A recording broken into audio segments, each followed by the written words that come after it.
Livre des Proverbes, chapitre 10, Proverbe de Salomon.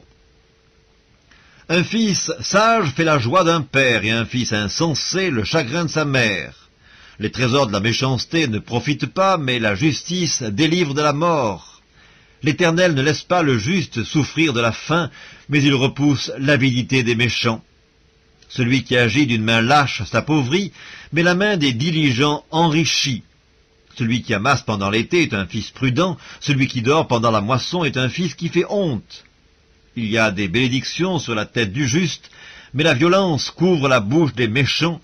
La mémoire du juste est en bénédiction, mais le nom des méchants tombe en pourriture. Celui qui est sage de cœur reçoit les préceptes, mais celui qui est insensé des lèvres court à sa perte.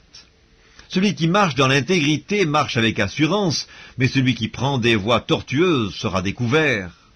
Celui qui cligne les yeux est une cause de chagrin, et celui qui est insensé des lèvres court à sa perte. La bouche du juste est une source de vie, mais la violence couvre la bouche des méchants. La haine excite des querelles, mais l'amour couvre toutes les fautes. Sur les lèvres de l'homme intelligent se trouve la sagesse, mais la verge est pour le dos de celui qui est dépourvu de sens. Les sages tiennent la science en réserve, mais la bouche de l'insensé est une ruine prochaine. La fortune est pour le riche une ville forte. La ruine des misérables, c'est leur pauvreté.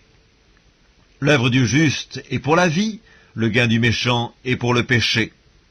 Celui qui se souvient de la correction prend le chemin de la vie, mais celui qui oublie la réprimande s'égare. Celui qui dissimule la haine a des lèvres menteuses, et celui qui répand la calomnie est un insensé. Celui qui parle beaucoup ne manque pas de péché, mais celui qui retient ses lèvres est un homme prudent. La langue du juste est un argent de choix, le cœur des méchants est peu de chose. Les lèvres du juste dirigent beaucoup d'hommes, et les insensés meurent par défaut de raison. C'est la bénédiction de l'Éternel qui enrichit, et il ne la fait suivre d'aucun chagrin. Commettre le crime paraît un jeu à l'insensé, mais la sagesse appartient à l'homme intelligent. Ce que redoute le méchant, c'est ce qui lui arrive, et ce que désirent les justes leur est accordé. Comme passe le tourbillon, ainsi disparaît le méchant, mais le juste a des fondements éternels. Ce que le vinaigre est aux dents et la fumée aux yeux, tel est le paresseux pour celui qui l'envoie. La crainte de l'Éternel augmente les jours, mais les années des méchants sont abrégées. L'attente des justes n'est que joie, mais l'espérance des méchants périra.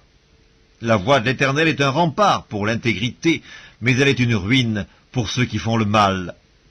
Le juste ne chancellera jamais, mais les méchants n'habiteront pas le pays. La bouche du juste produit la sagesse, mais la langue perverse sera retranchée. Les lèvres du juste connaissent la grâce, et la bouche des méchants la perversité.